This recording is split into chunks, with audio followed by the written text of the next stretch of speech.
say for me, well-being would mean almost your situation in terms of how comfortable you are being who you are and what you do.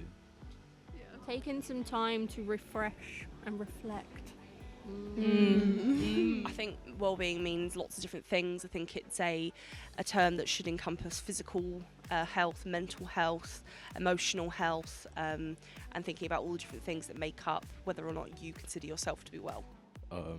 Personally, well-being to me is when I take care of myself. I put my needs first. I make sure that I'm happy, healthy.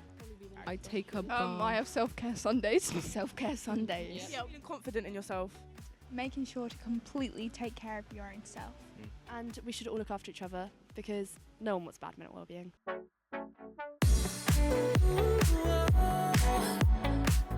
The new £1 is £1.25. That is ridiculous. No. Inflation is scary. As the is. youth of today, I want to buy a house, I please. have £8.26 in my bank account. That's it. I'm worried for the future. I think it's having an impact on everybody, whether or not they know it is. Every time I go to the shop, I think things are going up, things are becoming more expensive. Energy prices is something that's particularly hitting my household as well. We hear our parents complaining about it, that, oh, the cost of living crisis is so crazy right now. And we're like, how is it going to be when we are adults and like we start having families? Like, so yeah, we do get worried about it. If that's how high costs are now, it concerns me how high the costs of things are going to be when I'm older. It's impacted my family and a lot of people around us. And it does worry me because it's getting harder every day to survive living in England because of the prices of for necessities like food and hygiene products. It's just rising every day. One of the biggest impacts, I think, is ever being able to afford to be a homeowner, especially for my age group, as housing prices just keep going up and up. I don't want to be living with my parents until I'm like I do. 30, because that's I quite. don't want to be a basement dweller. Yeah, exactly. I don't have It does worry me a little bit, knowing the kind of things that I'm going to be walking into in just 2 years, and knowing that everything's kind of going a little bit haywire.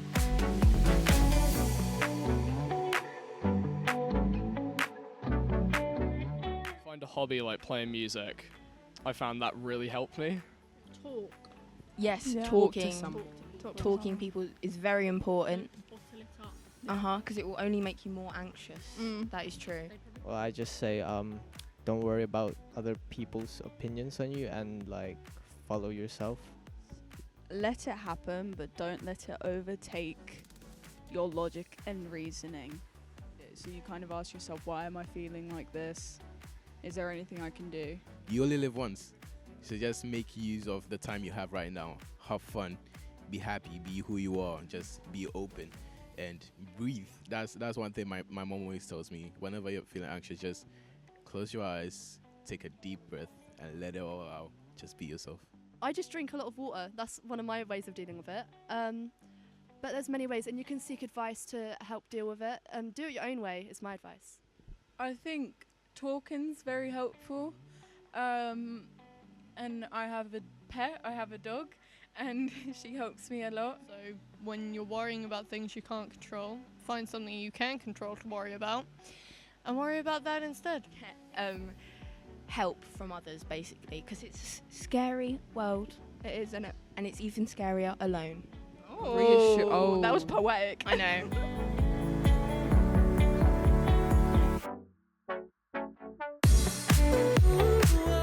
I'm excited for university because Clubbing, new what friends. people say about student life. That's exciting. Moving away from home and just living a good Independently. few years. Yeah. Yeah, that sounds exciting. The university aspect of it, because I'm really passionate about what I want to study, and I'm really looking forward to being able to live that kind of student life and be able to focus on something that I'm so passionate about.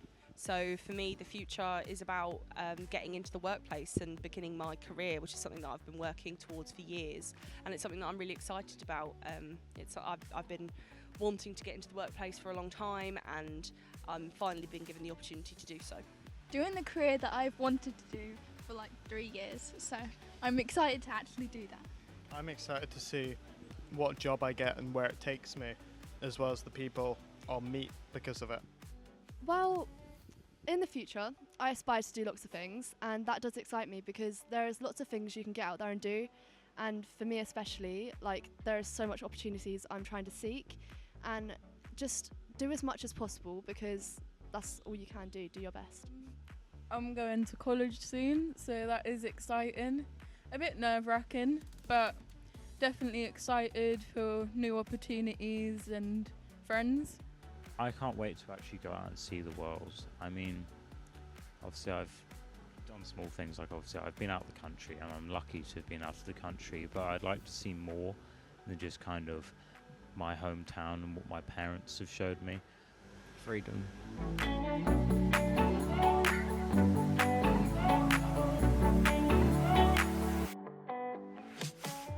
My best friend, because we're both on the same level. I don't know if she gets me.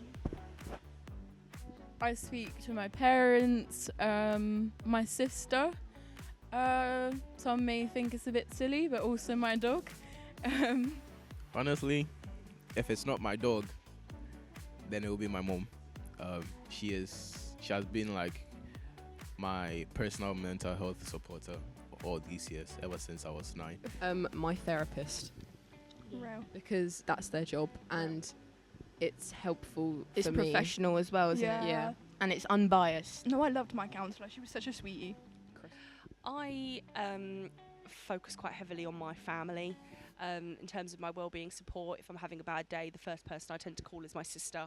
Someone that I use quite a lot is my mum. I tell my mum absolutely everything. Me and my mum are quite close. If not, I would seek others like my best friend or someone I'm in a relationship with.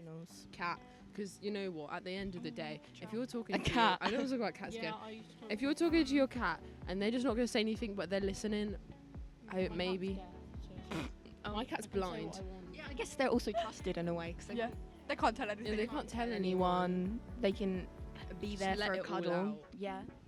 I go to my best friend because he always listens to me, and yeah, he's a very good listener and just tries to like solve my problems with me.